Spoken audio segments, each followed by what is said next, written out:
Just 2 minutes until touchdown. The search and recovery forces, the Russian Mi-8 helicopters. We are crossing 1,000-meter mark. And you can hear that from Oleg Kononenko through the interpreter. That is 1,000. Less than 1,000 meters until touchdown. 800. All of the search and recovery force helicopters are in position, circling the landing zone, waiting for the touchdown, at which point they will begin to land in sequential fashion so that the safing of the vehicle and the extraction of the crew can get underway.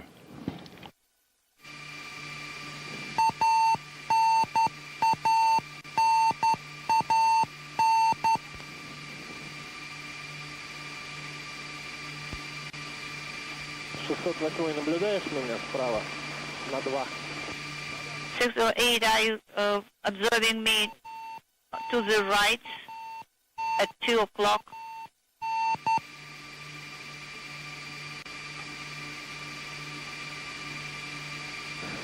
Less than a minute until touchdown.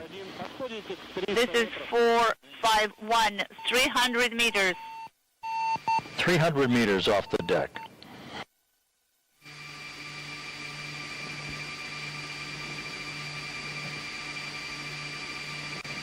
At this point, the 3 crew members will be bracing for touchdown.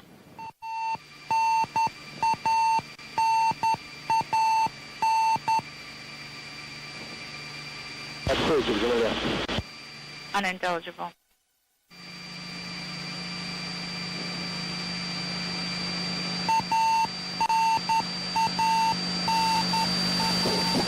Touchdown. Right on the money. A textbook touchdown on the steppe of Kazakhstan at 6:59 a.m. Central Time, 7:59 a.m. Eastern Time, 4:59 p.m. at the landing site in Kazakhstan. Tracy Dyson is home after 184 days in space. Oleg Kononenko and Nikolai Chub are home after 374 days in space, a record for an International Space Station mission.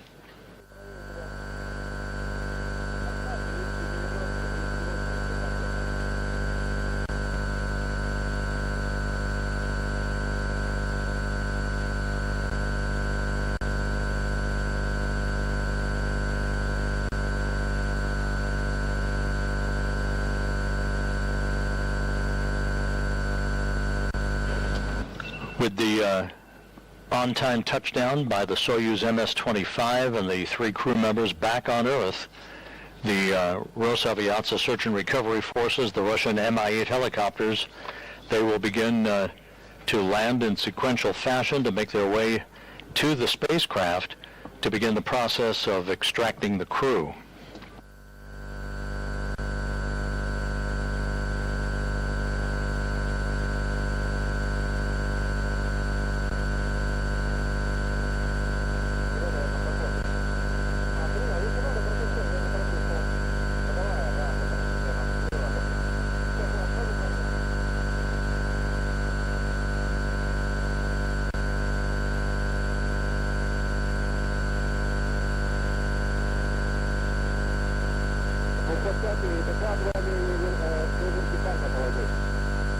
You can see in this view on the horizon there are ground-based vehicles that are making their way towards the spacecraft, as well as the first in a series of Russian Mi-8 helicopters that will be landing.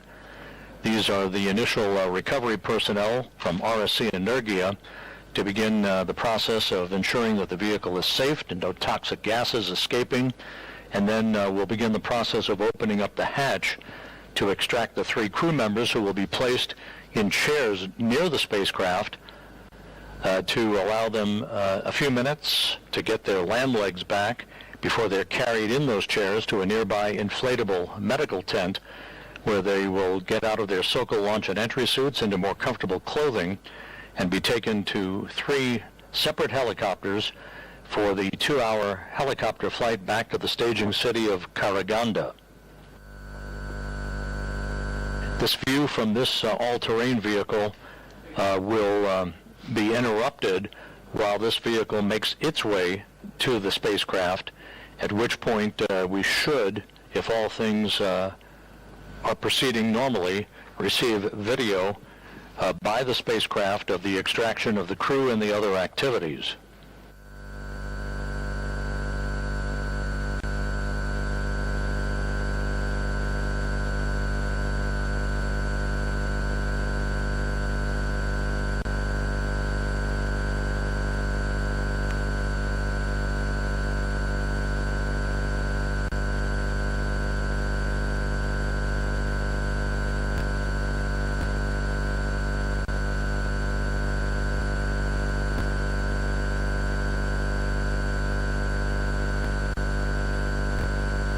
Once again, the Soyuz Ms-25 made a bullseye landing right on time at 6:59 a.m. Central Time, 7:59 a.m. Eastern Time, 4:59 p.m. at the landing site, 91 miles to the southeast of the remote town of Jezkazgan, Kazakhstan, as planned. Tracy Dyson completing 184 days in space, 2,944 orbits of the Earth, and a mission of 78 million statute miles. Oleg Kononenko and Nikolai Chub wrapped up 374 days in space, 5,984 orbits, 158.6 million statute miles. Oleg Kononenko, with today's landing, has logged 1,111 days in space on his 5 flights. An all-time record.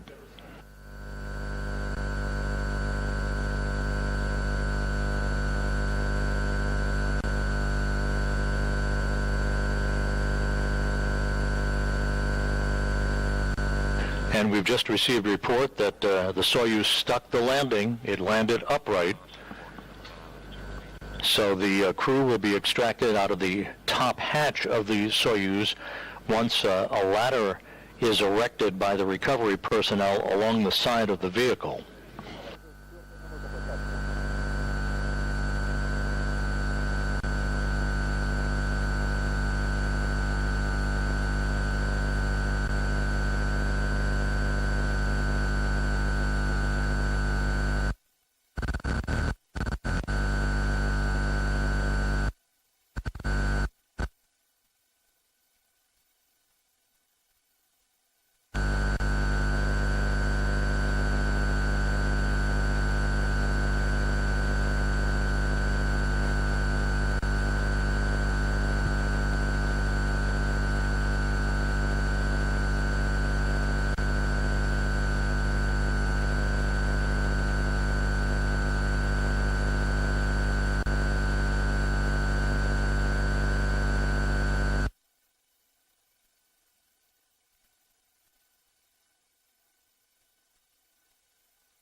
So we'll be standing by for additional video from the landing site once the all-terrain vehicle with the television equipment is repositioned by the Soyuz Ms-25.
Once again, courtesy of Roscosmos Television, a closer view of some of the Russian Mi-8 helicopters that are now on the ground near the Soyuz Ms-25.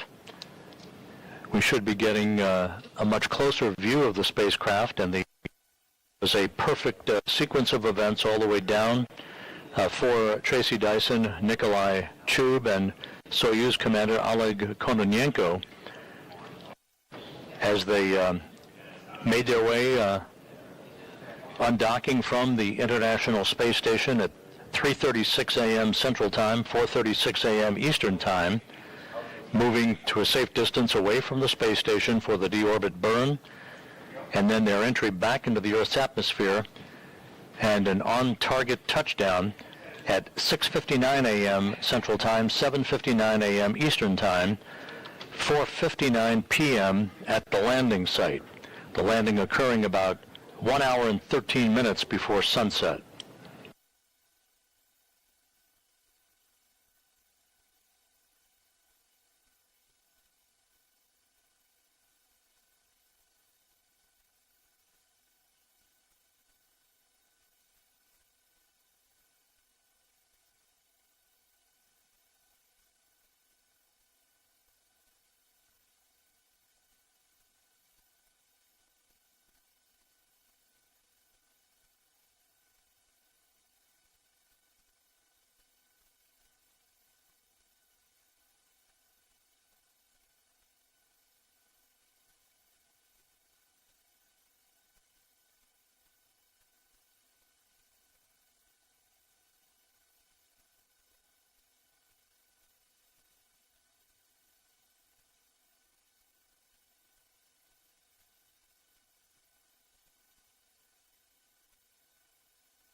Once again, a live view from television cameras at the landing site southeast of Zhezkazgan on the barren steppe of Kazakhstan, showing a number of the Russian Mi-8 helicopters as the search and recovery personnel are beginning the early stage of moving towards the spacecraft, ensuring that it is in a safe condition, meaning no toxic vapors emanating from the vehicle, before they begin the process of extracting the crew.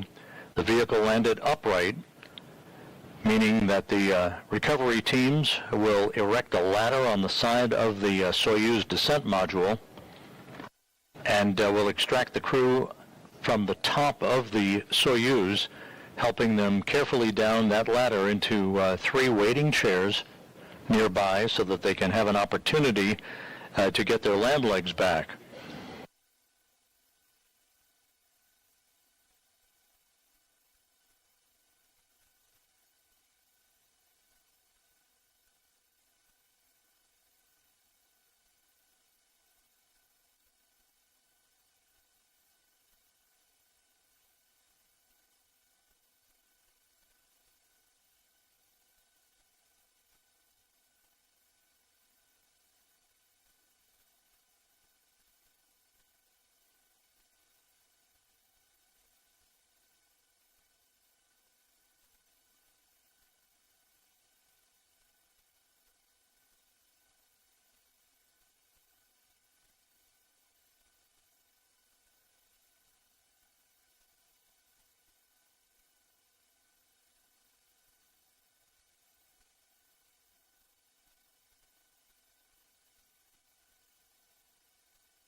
While we wait for video to be reestablished from the landing site, we have on the line with us NASA Public Affairs Officer Anna Schneider, who flew to the landing site from the staging city in Karaganda.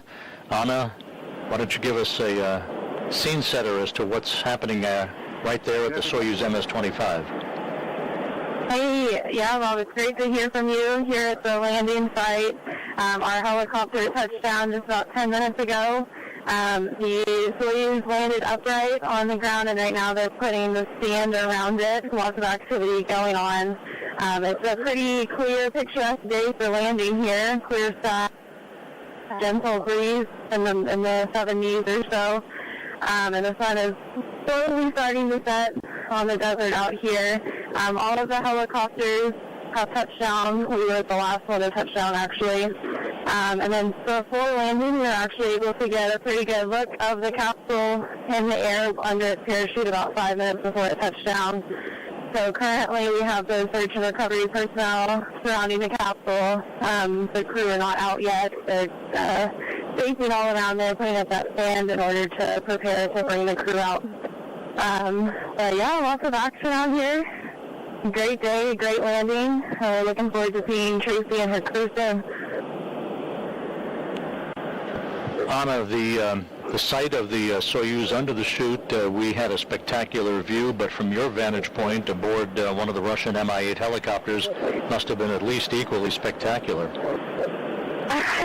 For being my first landing to see ever in person, of course, it was spectacular. And I think the clear skies, there were hardly any clouds in the sky, definitely helped. We were able to see pretty much as soon as the chute opened up, we were able to see it coming down to the landing site, and we saw it just as it touched down and the sand around it rolling up. It was a beautiful sight, a beautiful experience for everyone in our helicopter, and we're all just patiently waiting for them to get that stand up so we can see Tracy Dyson and her crew soon. Anna, thank you so much for your report. We now have video back from the landing site. We may actually see you as well at some point. The chairs are out awaiting the extraction of the crew, which again, the vehicle landed upright. So the little ladder that they erect on the side of the vehicle, the crew will be extracted out of the top hatch, and then will be carefully maneuvered down that ladder and brought to those chairs that we're looking at right now. Yes, I'm actually right next to the chairs, so I'm probably just out of your field of view. And on the other side of the chairs, we have the rest of our NASA recovery team out here. So we have Joe Cabo, Bill Fetch, and of course our flight surgeon out here ready to support and do all the medical checks as soon as Tracy Dyson's out. And then once they're done in the chairs, we'll move it over to the medical tent, which was just set up about 50 yards or so away, the orange medical tent. I don't know if you can see that in your view. But I'll put up and Right, we do not have a view of the medical tent yet. We're still looking at the blue tarp that is on the ground and the chairs that the three crew members will be placed in for a few minutes of a photo opportunity and for them to get their land legs back before they're brought into the medical tent to have their SOCA launch and entry suits removed. They'll be placed into more comfortable clothing, receive initial medical tests, and then we'll board the helicopters. You'll be on board one of those helicopters with Tracy Dyson heading back to Karaganda. Yes, after we get the crew out, they do their brief medical checks here and then move over to the tent. Once they're done with all the medical checks and field tests in the tent, they will then board their helicopters back to Karaganda. And yeah, Tracy's going to be on my helicopter with the rest of the NASA personnel that are out here at the landing site. And it looks like they are getting ready to bring some of the crew out. I can see one of the search and recovery personnel up on the top kind of leaning into the capsule, looking like they might be assisting bringing out the crew now.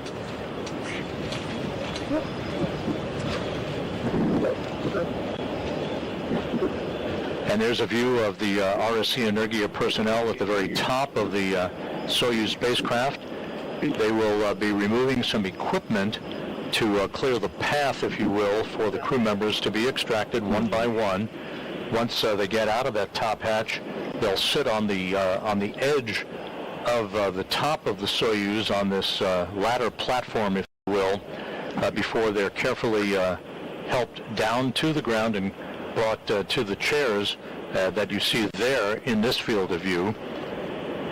There's a combination of program officials, Russian nurses, and as well as NASA personnel who have been embedded with the search and recovery forces, the Rosaviatsia forces, who quickly made their way after the Soyuz touchdown, with landing occurring just 20 minutes ago. Those helicopters landed in sequential fashion just a couple of minutes after the Soyuz touchdown to begin the process of enabling the extraction of the crew, which should get underway just a few minutes from now.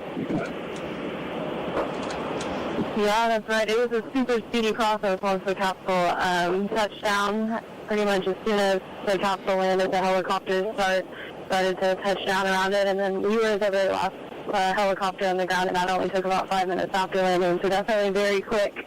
And here we can see the first Soyuz crew member coming out the capsule.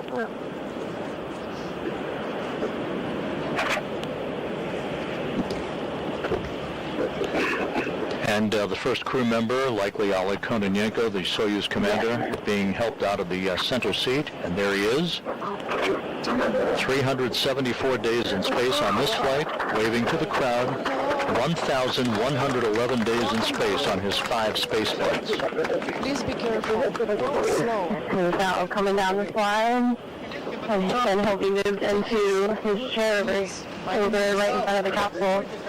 So he'll be checked out by some of his boss process, medical personnel and others. And then it looks like they're already working to get the next crew member out.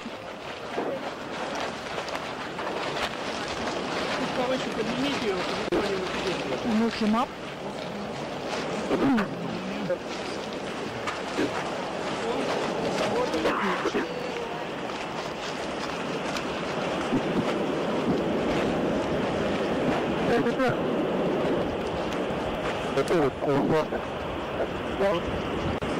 It sounds like NASA astronaut Tracy Dyson may be the next one out of the capsule. The flight surgeon, Natasha Cho, is out here waiting to greet Tracy as soon as she comes out.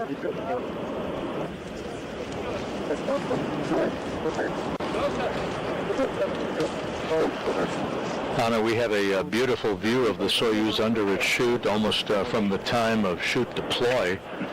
We saw the venting of the hydrogen peroxide from the tanks. We saw the heat shield being jettisoned. And of course, the touchdown with the soft landing engines firing just a couple of seconds before the Soyuz made its way back to the surface. Is the transmission still on?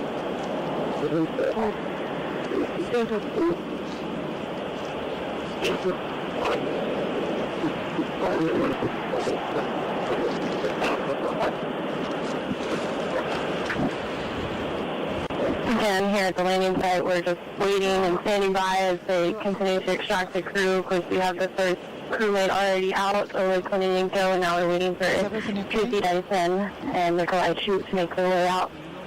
And from our vantage point, the landing and the Soyuz capsule under its chute were picturesque and a beautiful landing from where we were in the helicopter as well.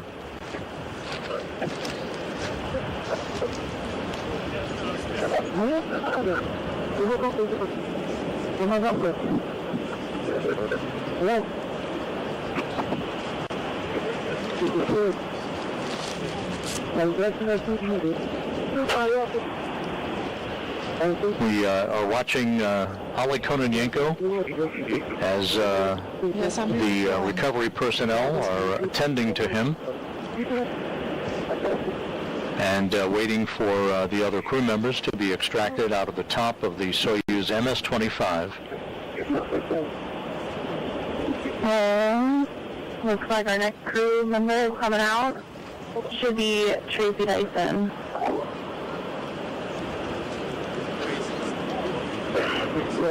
Here comes Tracy.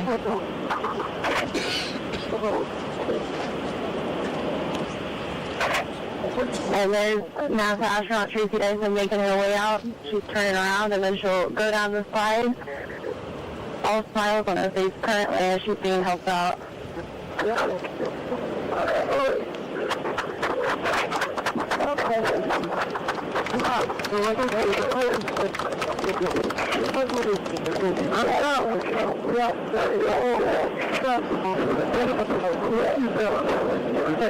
And now Tracy Dyson is being helped over to her chair where she'll get those initial medical checks before they move into the orange medical tent about 50 yards away from here. Dyson wrapping up 184 days in space, 373 days on her third space flight. That's it, thank you.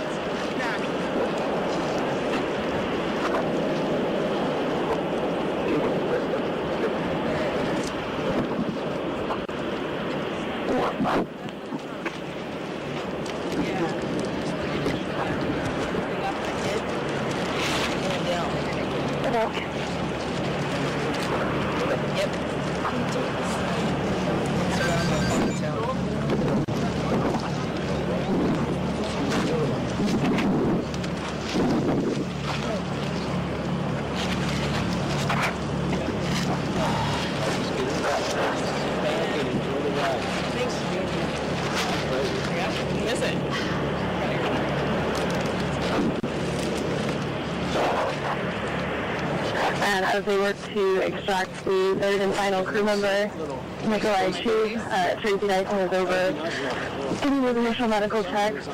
She's all smiles. She's talking to Chief Astronaut Joe Kava. They were talking about how amazing the ride was and how glad she is to be back.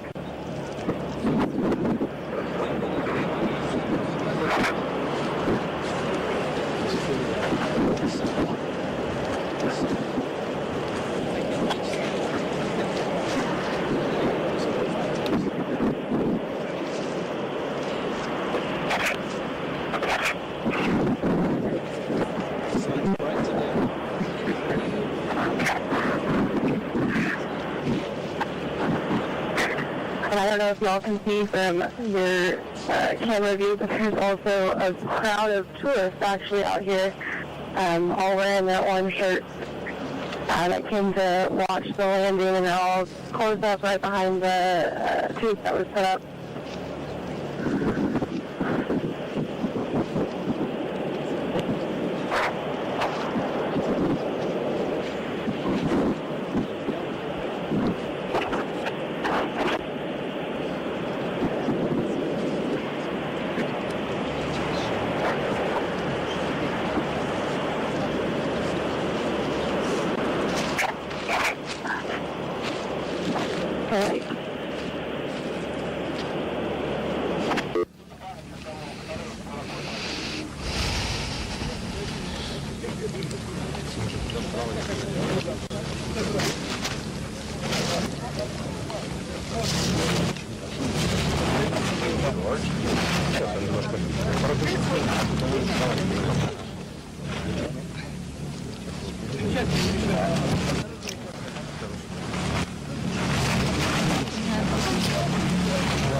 I'm gonna take his gloves.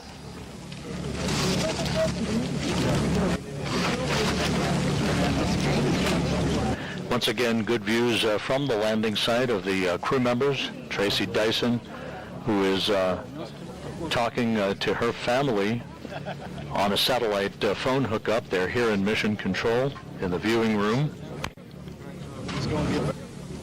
And there's Nikolai Chub, wrapping up the first flight in his career, a record-setting 374 days aboard the International Space Station, the longest flight along with Kononenko for a single flight on the orbital outpost. 1 year ago, Sergei Prokopyev, Dmitry Petelin, and NASA's Frank Rubio wrapped up 371 days in space. Kononenko and Chub eclipsed that mark last Friday.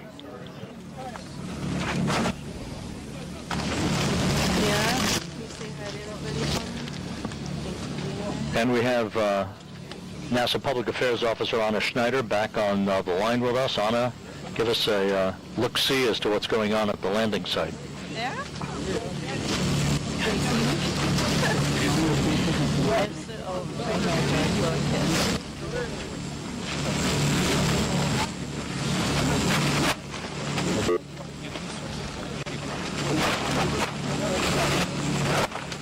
and sometimes is... Oh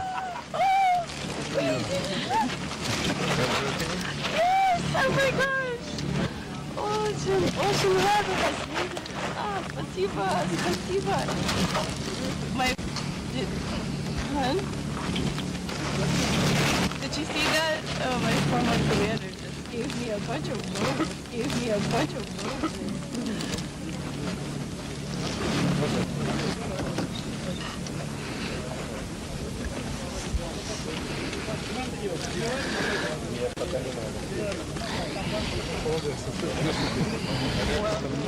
Roses were given to Tracy Dyson by Oleg Kononenko, who was the Soyuz commander with whom she launched with back in March on what amounted to a taxi flight for Novitsky and Belarus spaceflight participant Marina Vasilevskaya.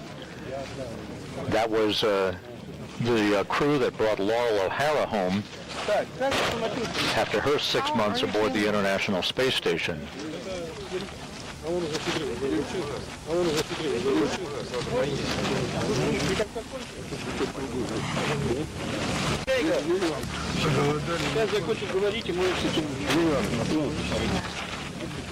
We're going to finish up.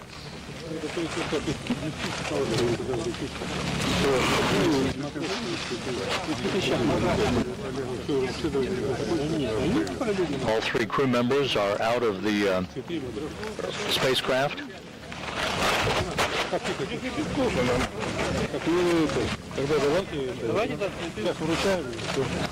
So let's do it right now.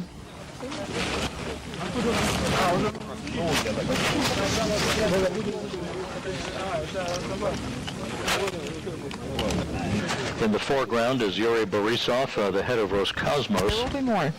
And there will be more.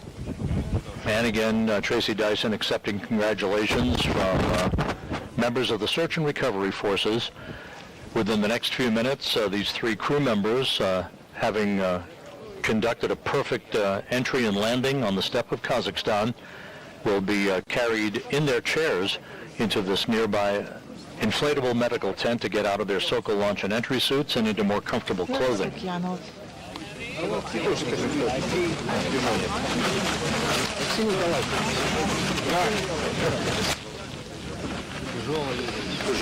Feels heavy. Here's a souvenir for you. And Kononenko holding up a Matrushka doll, a stacking doll, that is typical for returning crew members in a Soyuz vehicle.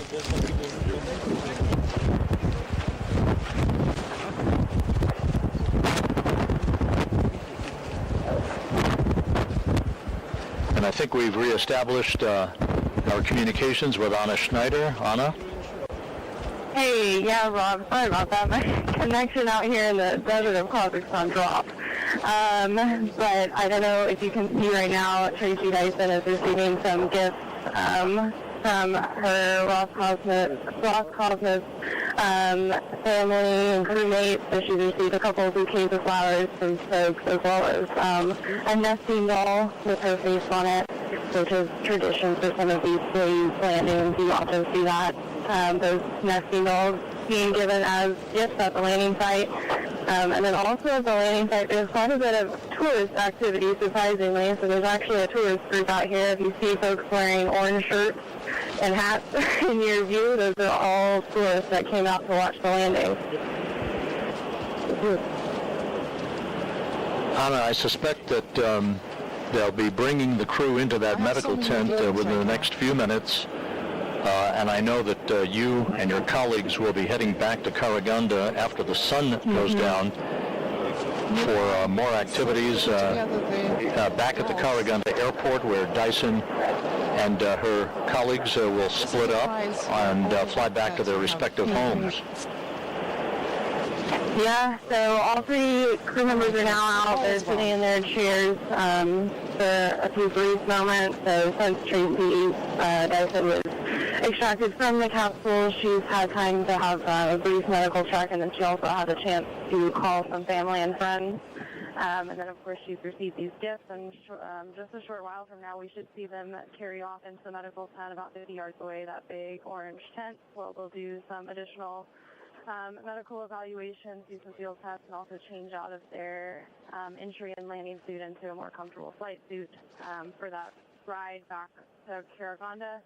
From there, Tracy Dyson and the rest of the NASA personnel will board the NASA Gulfstream, and then we will begin our journey back to Houston, expecting to arrive in Houston early Tuesday morning. And then, of course, the Roscosmos crewmates will also board their respective plane once we are back at Kazakhstan.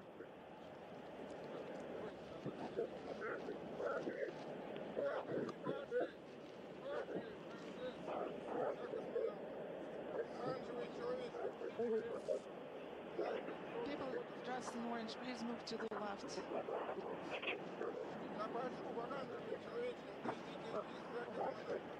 Please move.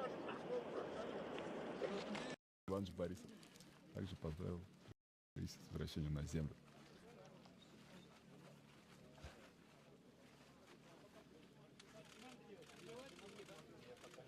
Так.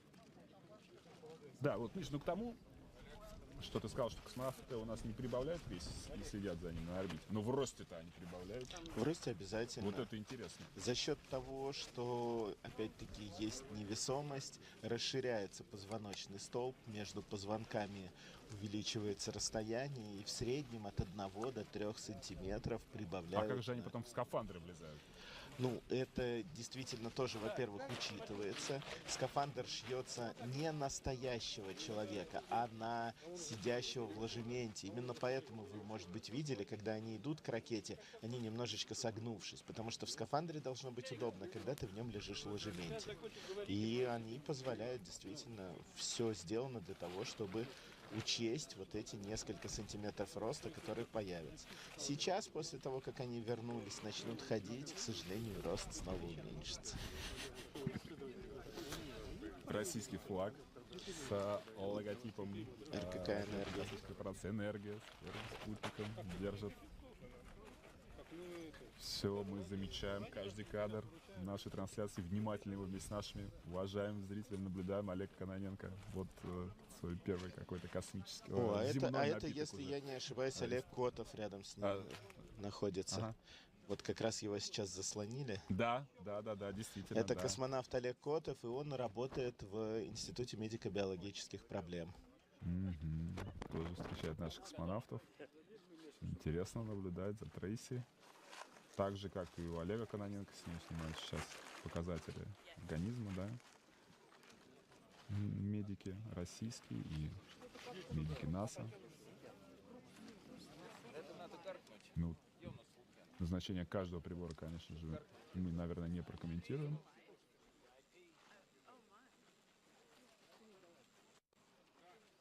Можно только догадываться. Вот он, первый президент Юрия Ивановича Борисова. Матрешка с Матрешка. И внезапно. Так, вот, да, есть подарок. Есть кадр для истории. Что же внутри? Будем интересоваться уже, видимо, попозже, если нам не покажут. Угу.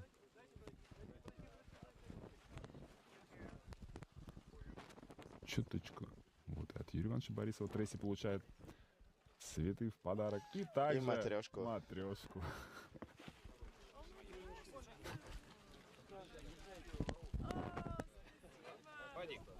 Прекрасно. Я не заберу, не бойся.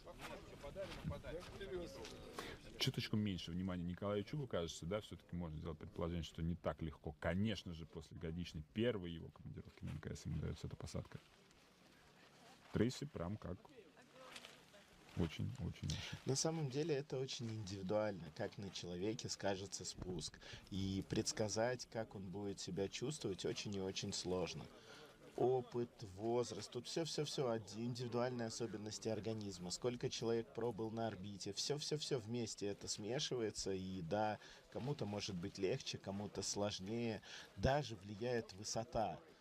человека. Дело в том, что, как говорят специалисты, чем ты выше, тем тебе сложнее и привыкать к невесомости, и обратно при возвращении на Землю, тем тебе сложнее привыкать обратно к гравитации.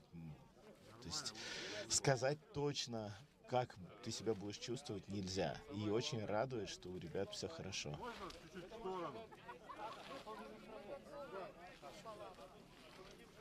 Порадовала матрешка Николая Чуба. Чувствуется. Все любят матрешки. Это точно.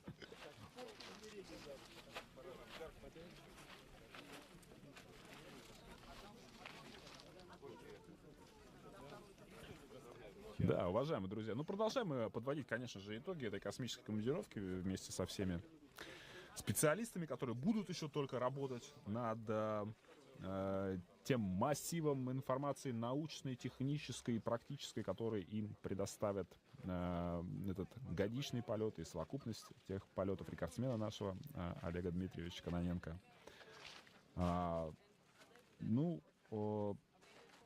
Вот как мы уже начали говорить, командир отряда космонавтов 2 этапа своего космического полета выделил. Первый такой переходный, а второй будничный, с чередой привычных работ, когда космонавты уже адаптировались к станции, приступили к научным экспериментам, ремонтно-восстановительным работам, ресурсной замене приборов. Конечно же, замечательные моменты жизни на Международной космической станции — это встреча новых экипажей, встреча грузовых кораблей, как мы знаем, со свежими фруктами, подарками и всяческими приветами от семей.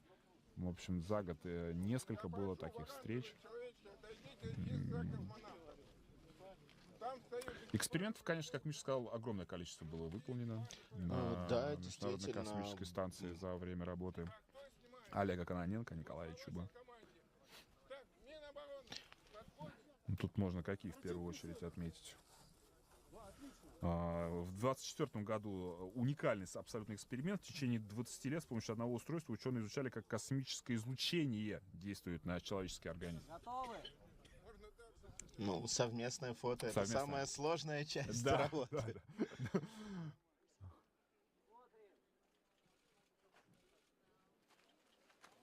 Все здесь. Да.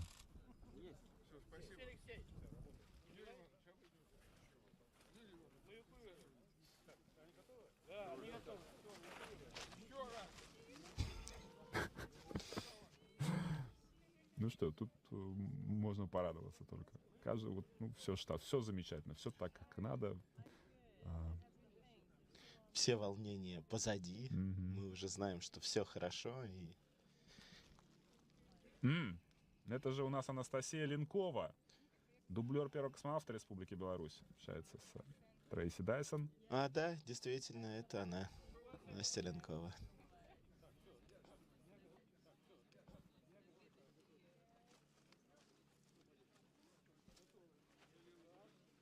Какие-то особенные слова были у нее для Tracy Dyson, да. Интересно. Ну вот, и все, кажется, вновь приходит в движение. Сейчас космонавтов ожидает посадка в вертолеты. Нет, сначала их ожидает шатеры МВП. Там надут специальный оранжевый шатер. Именно там их проверят. Наверное, где-то это займет обычно минут 15-20. И уже после этого их рассадят по разным вертолетам, и они полетят в сторону Караганды. Что бы еще хотелось сказать? Уважаемые друзья, как мы уже говорили, 2 выхода в открытый космос Олега Кононенко, Николая Чуба. Для Олега Кононенко это был 6-й и 7-й выходы в открытый космос в его космической карьере. Для Николая Чуба, соответственно, 1-й и 2-й. Вот первого командира несут в этот наш оранжевый шатер. Все началось еще в 2023 году по выходам в открытый космос. Первый для Николая Чуба состоялся в октябре, получается, прошу прощения, 26 числа октября прошлого года. 7 часов 41 минуту 30 секунд космонавты провели за бортом Международной космической станции, выполнили множество работ, в том числе по работе с контурами системы обеспечения теплового режима модуля «Наука», осмотрели, сфотографировали. Там еще был эксперимент напор мини-РСА. Да. и запуск студенческого наноспутника парусом ГТУ. Да, Бауманский Наноспутник, да, Наноспутник, да, да, небольшой, они его прямо с вручную рук. запускали. Вот как раз этот МБП-шатер, вот их туда и заносят. Гораздо более нам запомнился второй выход в Да. космос Олега Кононенко и Николая Чуба, потому что они там просто какие-то стахановские установили рекорды с да. огромной скоростью. Они действительно сделали все, по-моему, часа на полтора, если не на 2, быстрее, чем... 4 часа 36 минут, при всем, что, как правило, все-таки 6-7 часов космонавт проводит за бортом, Да. чтобы всю программу выполнить. А там они прямо работали изо всех сил, быстро, четко, одно за одним. И да, тогда получилось у них сделать тоже очень много всего. Но вот, в частности, демонтировали один из 2 контейнеров научного оборудования «Биориск МСН». Это изучение влияния факторов космического пространства на состояние микроорганизмов. Как мы вот с вами знаем, дорогие друзья, на внешней поверхности МКС тоже всякие биосубстраты и различные микроорганизмы, оказывается, могут присутствовать в условиях космической радиации и вакуума, микрогравитации. Все попали у нас в шатер? Еще, по-моему, Николай только Чуб остался, его вот последнего несут. Показывает нам, да, как. Да, Николай Чуб у нас. Только Чуб остался, его вот последнего несут. Показывает нам, да, как. Да, Николай Чуб у нас. Тоже перемещают его. Не, пока так. Обратите внимание, какое большое количество кадров. Все здесь запечатляют этот замечательный момент для истории.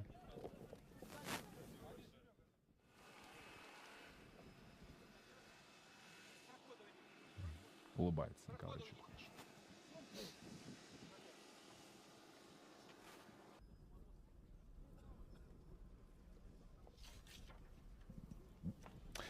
Да, дорогие друзья, ну что же, уже по итогам этой космической командировки наши средства массовой информации, телевизионные каналы сняли документальные фильмы. Я очень рекомендую обратить на них внимание. Действительно, вот там описывается... Журналисты большое внимание питают к космическим рекордам, тем более таким, какие мы ставим в этих длительных космических командировках. Нелегко даются космонавтам эти рекорды вообще. И что значит пребывание в невесомости для здоровья и радиация, как она воздействует. Да, вот как те эксперименты, которые сейчас ставятся на борту МКС. Очень интересно, каким образом сказывается вот эта космическая радиация на человеческом организме. Вот. Ну что, мы видим, что спускаемый аппарат уже сейчас начнут готовить к погрузке. Он отправится в РКК «Энергию». Там из него достанут всю полезную нагрузку, которая была, часть электроники вытаскивают. Ну а потом, вполне возможно, спустя годик или 2 вы его можете где-нибудь увидеть. Он может быть выставлен в каком-то музее. Ну, наверное, точно так же подходит к концу и наша трансляция. Да, дорогие друзья, давайте с вами только мы вам еще раз напомним, что в ближайшие дни, буквально на этой неделе, будем надеяться, может быть, несколькими днями позже, пока что на 26 сентября запланирован пуск корабля Dragon с космонавтом Роскосмоса Александром Гребенкиным и астронавтом НАСА Ником Хейгом. Что интересно, Ник Хейг летал в космос вместе с Алексеем Овчинниным, но не с первой удачной попытки. То самое, уже историческое срабатывание системы аварийного спасения в 2008 году, действительно, Алексей Овчинин вместе с Ником Хейгом были вместе в капсуле. Так что сейчас Алексей Овчинин ждет Ника Хейга на орбите. Это анонс нашей будущей трансляции по запуску миссии Crew Dragon. Вот нам повторяют кадры посадки спускаемого аппарата. Дорогие друзья, и действительно это, наверное, все. Спасибо вам большое за то, что провели эти такие скоротечные 1,5 часа вместе с нами, внимательно наблюдали за посадкой корабля Союз МС-26. AM Central Time.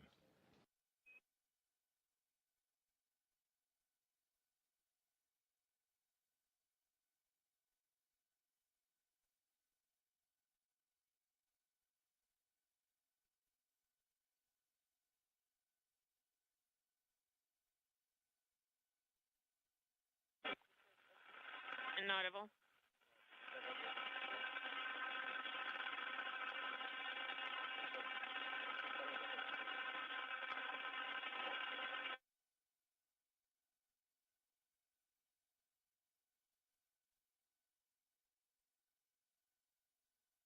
With the deorbit burn having been completed, the next major event will be the separation of the modules, the three sections of the Soyuz. The upper section, the orbital module, has now been depressurized. The center section is where the crew is strapped into their seats, the descent module. The lower section, the instrumentation and propulsion module, will be discarded as well. The descent module traveling in the direction toward the landing site, heat shield in the proper orientation to ablate the heat that will build up around the spacecraft as it enters into the upper fringes of the Earth's atmosphere.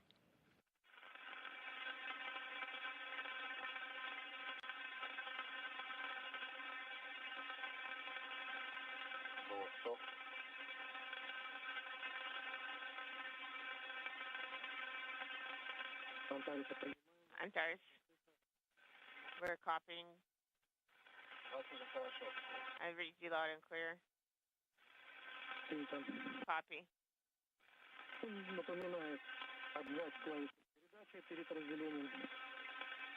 Prior to separation, release the transmit button. Everybody releasing the transmission button.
This is Mission Control Houston, with the deorbit burn having been completed and the orbital module, the upper section of the Soyuz, having been depressurized in advance of the anticipated separation of the three sections of the Soyuz that's coming up in about 19 minutes. The countdown clocks here are ticking backward toward the Soyuz landing on the steppe of Kazakhstan, southeast of the town of Jezkazgan, about 91 miles to the southeast of Jezkazgan. The latest weather forecast at the landing site, it's fairly ideal for this first full day of the autumnal equinox. Just scattered clouds at 8,000 feet and 25,000 feet. The visibility is more than 6 miles. The winds are gusty out of 280 degrees, 18 knots, peaking to 24. And the temperature is a balmy 73 degrees to greet Tracy Dyson, Oleg Kononenko, and Nikolai Chub. 18 minutes to separate. Dyson is wrapping up 184 days in space, 373 days in space on her 3 flights. Nikolai Chub is wrapping up the first flight in his career, in which he and Oleg Kononenko set an International Space Station record of 374 days, and Kononenko, the all-time record holder for most days in space by any human, is completing 1,111 days off the planet. Seats into the transportation position. Copy. Executing. Roll into the transportation position. In about 10 minutes, Tracy. Could you repeat your last? 10 minutes. Sounds good. About 13 minutes from now is the point in which we are beyond a guaranteed voice communications relay via the antennas on the International Space Station. As the Soyuz begins its descent into the Earth's atmosphere, the range will be greater than 200 kilometers away from the station. Voice communications could be choppy. There have been occasions where we've had clear communications for a longer period of time, but it is not guaranteed. And of course, once the vehicle enters into the atmosphere, into the plasma regime, where the vehicle is subject to peak heating and ionization around the spacecraft, we will have about 5 minutes of a blackout period, after which the Soyuz, you'll be hearing a beep, beep, beep sound. That's a radio beacon on the Soyuz that is sending signals to the Antonov 26 fixed-wing aircraft that will be acting as a flying relay station for voice and data communications back to the controllers in that room you're looking at, the Russian Mission Control Center outside of Moscow. Yes, we have all 7. We have Bios bar. Copy. That sounds great.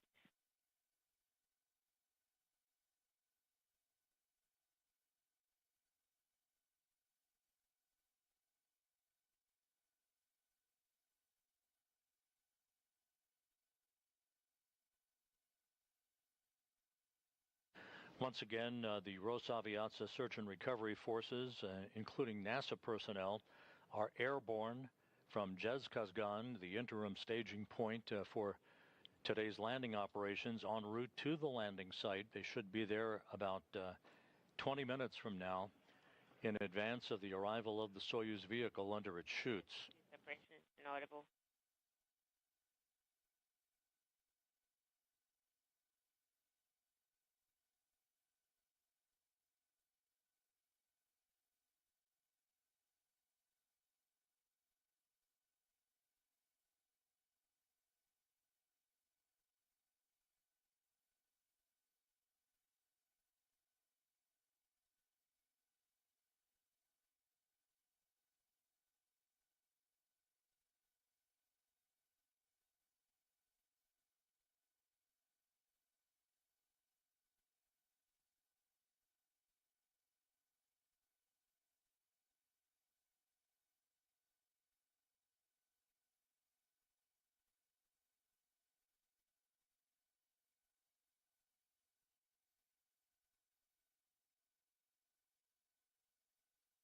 Less than 40 minutes now from touchdown, everything continuing to go well.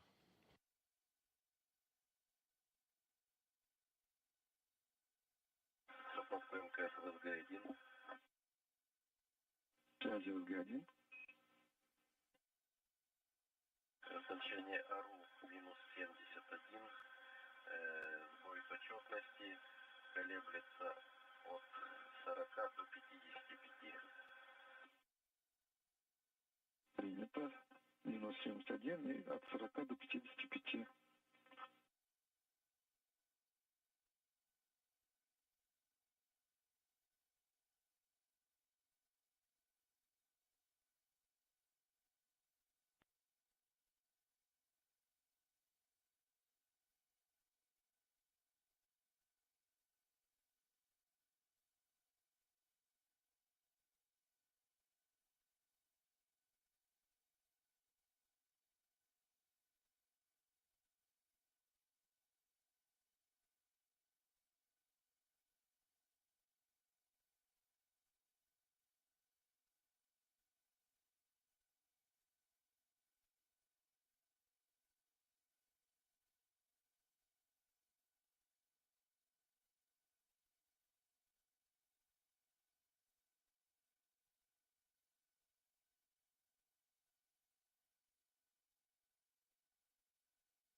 Within a few minutes, the Russian ballistics specialists at the Russian Control Center will provide Oleg Kononenko, Nikolai Chub, and Tracy Dyson more precise landing location information based on telemetry following the deorbit burn. That'll be right before the end of guaranteed voice communications relayed through antennas on the International Space Station.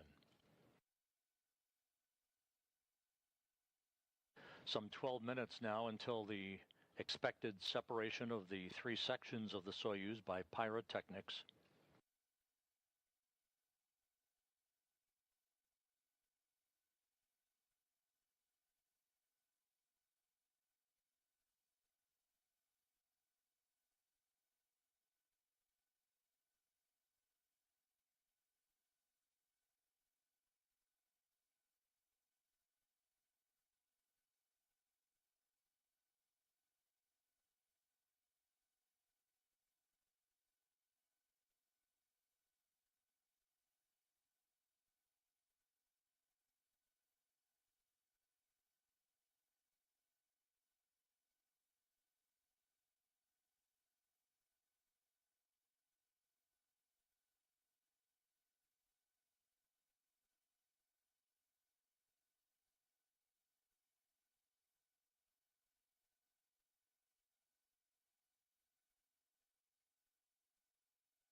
This is Mission Control Houston, now 35 minutes and a few seconds until landing on the steppe of Kazakhstan.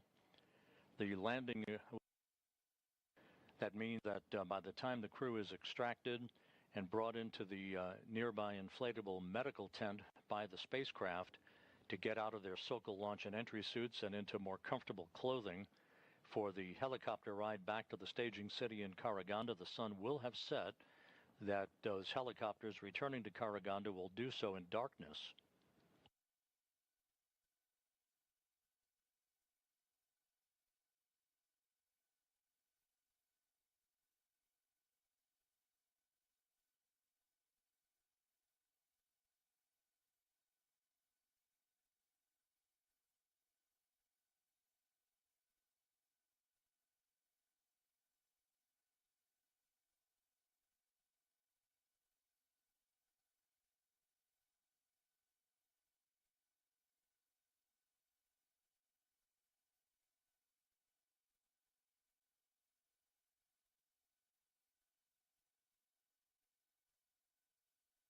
Some 8 minutes to go until the module separation.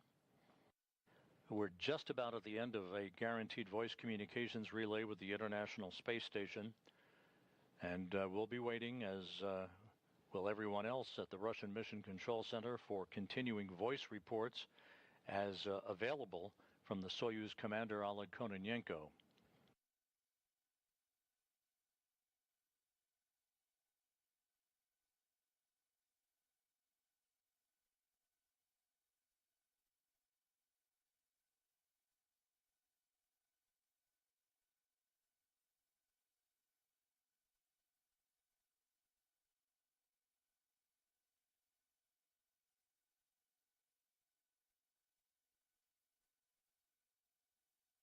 Once the module separation is complete, that will be about 3 minutes before the start of atmospheric entry at an altitude of just under 100 kilometers above the Earth.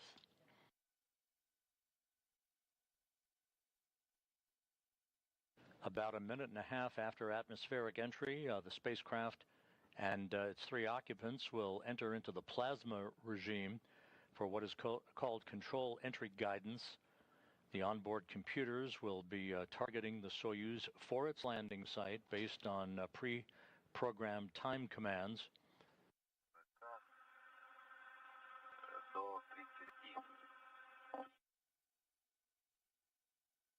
Это минус 66 и от 40 до 30, да?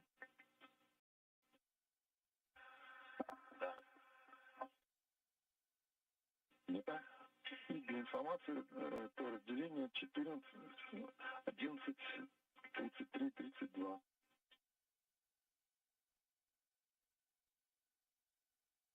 Принял.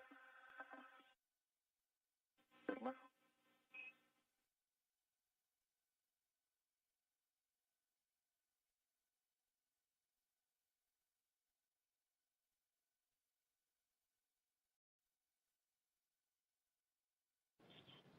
In the vicinity of the landing site, the team that has ridden all-terrain vehicles out to the proximity of the landing site as part of the search and recovery forces report that they are in place, ready to greet the spacecraft, as will be the airborne helicopters with the rest of the search and recovery forces.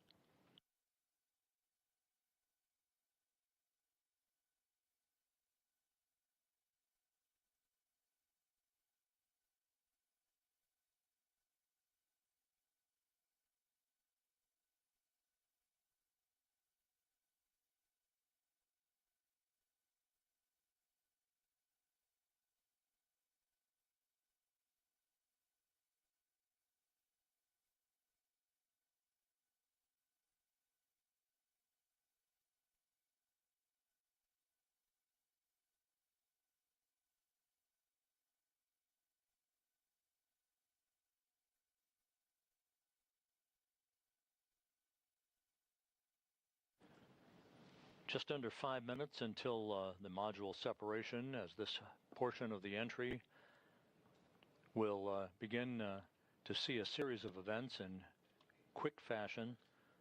Landing scheduled just 30 minutes from now to wrap up 184 days in space for Tracy Dyson and an ISS record-setting 374 days in space for Kononenko and Chub. We copy you.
Inaudible minutes till separation.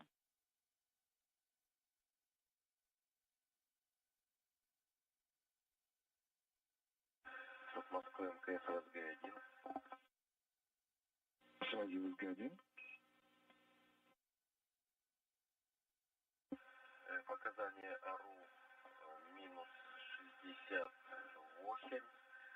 Сбой почетности от 40 до 60. Just about 2 minutes now until module separation. 60. 28 minutes till touchdown. Замеры больше не требуется повторять. И обращаем внимание, 11:35:00 отключить запись телеметрии. Принято 11:35, отключил телеметрию. Верно. Спасибо.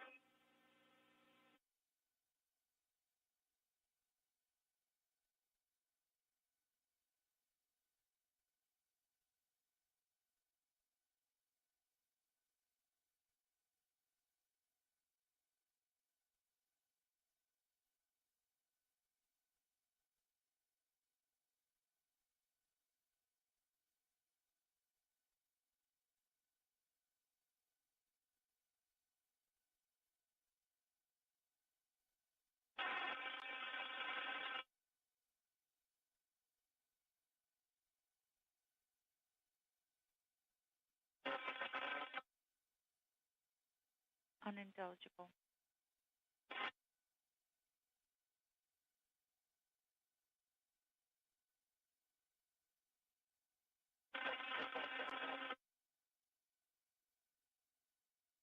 Coming up on 1 minute until module separation.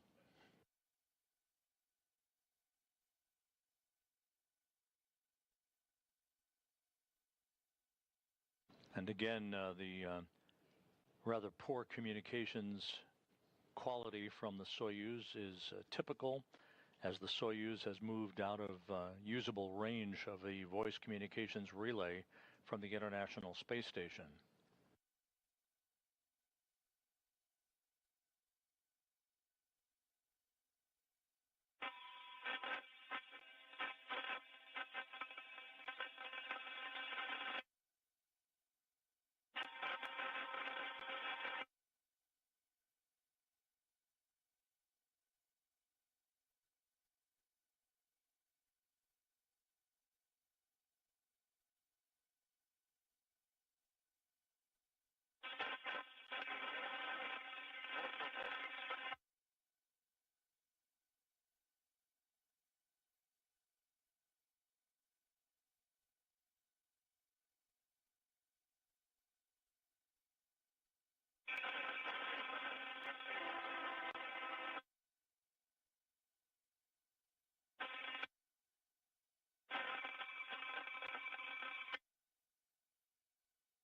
And telemetry received at the Russian Mission Control Center has confirmed a good module separation.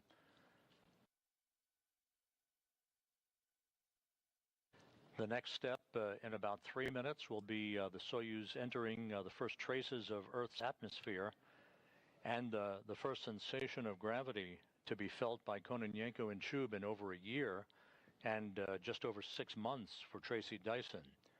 Just under 25 minutes until landing.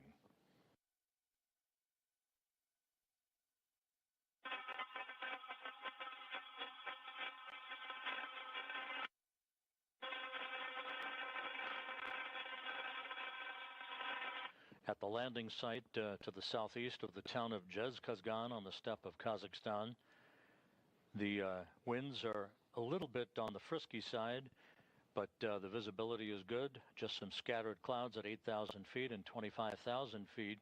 Temperatures 73 degrees.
This is Mission Control Houston. The Soyuz and its 3 occupants have entered the Earth's atmosphere, barreling toward their landing site on the steppe of Kazakhstan.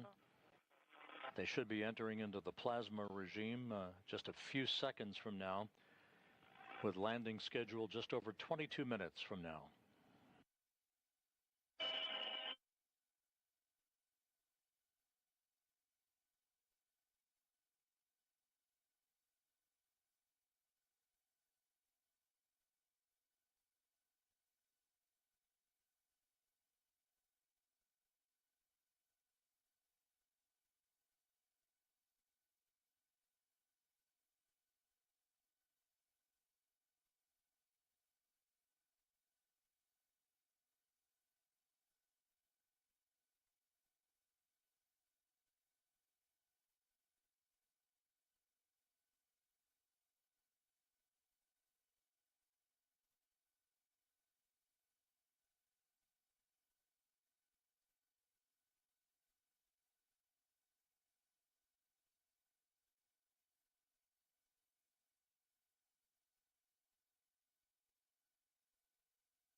The Soyuz has entered into the plasma regime with controlled entry guidance for the spacecraft. This should be about 5 minutes where we would expect no communications, a blackout period in essence, followed by a maximum loading of about 4 to 5 Gs on the 3 crew members and the descent module, Dyson, Kononenko, and Chub.